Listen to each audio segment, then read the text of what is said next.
Hi, and welcome to Hare-Brained News. I'm Jamie. And I'm Laura. In this week's news, residents of tiny Alabama town Parrish think New Yorkers stink. All 982 residents of the town have been holding their noses while barely managing to hold down their lunches due to a continuous onslaught of the stench of all the worst that New York has to offer. Due to strict regulations in New York and lenient ones in the South, New York has been shipping trains full of human waste to nearby Big Sky landfill for disposal since early 2017. 2 months ago, the landfill refused the shipment, stranding the train cars 25 miles east of the site in Parrish, saying that it stank like rotting animals and attracted flies. Which begs the question, what exactly have New Yorkers been eating? The sludge-filled cars are so ripe, particularly in the afternoon heat, that residents of Parrish considered sending their excrement to New York so New Yorkers could see what it feels like, but scrapped the idea when they calculated how long it would take for Parrish residents to fill their own poop train. NPR reports that the shitty situation has finally snaked its way across the railway and exited through what can only be called the anus of Alabama. Parrish residents breathed a sigh of relief. In other stinky news that is surprising to absolutely no one, Uranus smells like fart. Slightly more surprising, so does the planet Uranus. A new study has found that the upper atmosphere of the seventh planet from the sun is filled with hydrogen sulfide, a gas that smells like rotten egg. The pungent gas comprising Uranus's atmosphere sets it apart from planets like Jupiter and Saturn, which have upper atmospheres filled largely with ammonia, a milder smelling gas. Since science has determined that Uranus reeks, all those once lame jokes you told in middle school have lost some of their stink. Jamie?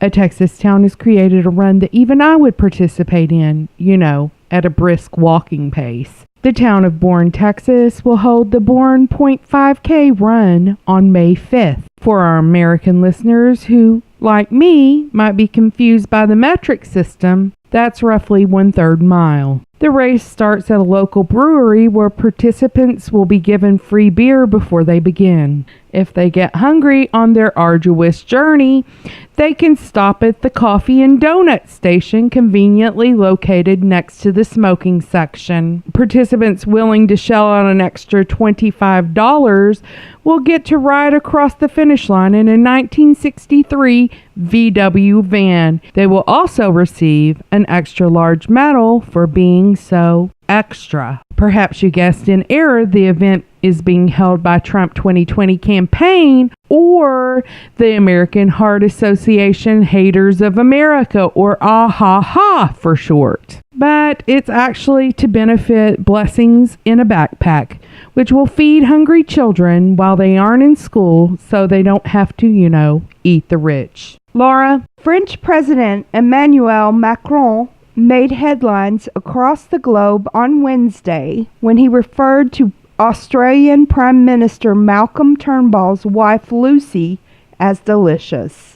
While some believe it may have been a faux pas caused by a language barrier, others are not as sure. While the French word délicieux can indeed mean delightful, most French people don't say it while licking their lips and reaching for a knife and fork, as Macron did in Sydney this week. Further evidence that Macron was considering chowing down on the Prime Minister's wife is evidenced by the fact that Turnbull and Macron have been discussing lunch, foods, dining, and wine, all stimulating the appetite of the leader of a country well known for its strange cuisine. When asked about his remark, Macron commented that he, having just visited the U.S., was unsure what foods were acceptable in Australia. He said he had seen American teens tweeting and referring to each other as snacks and meals, and had even heard the U.S. president call female staffers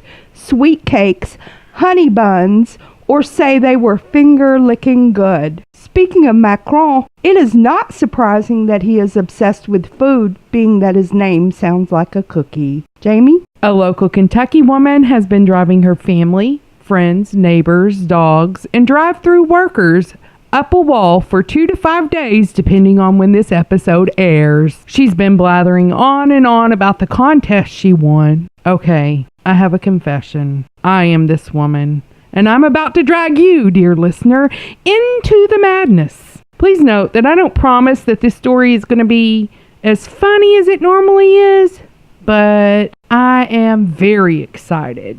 My childhood hero, Berkeley Breathed, revived his comic strip, Bloom County, on Facebook just in time for the Trump presidency. In his strip, Breathed had transplanted the brain of New York real estate tycoon Donald J. Trump into a partially dead cat named Bill the Cat in 1989, long before the idea of a presidential run was even plausible. Recent strips have seen Robert Mueller's team investigating the contents of Bill's head. Breathed challenged readers to describe the contents found in Bill's skull that Trump had left behind. My submission is included in today's strip, which is why this podcast is dropping late. For my submission, I will receive an original art piece, which will quickly become my prized possession, and a Bill the Cat plush doll. For a link to my favorite stripper and his comic, please head over to our Facebook or Twitter pages or see today's show notes. Until next time, never stop chasing your dreams or bunnies.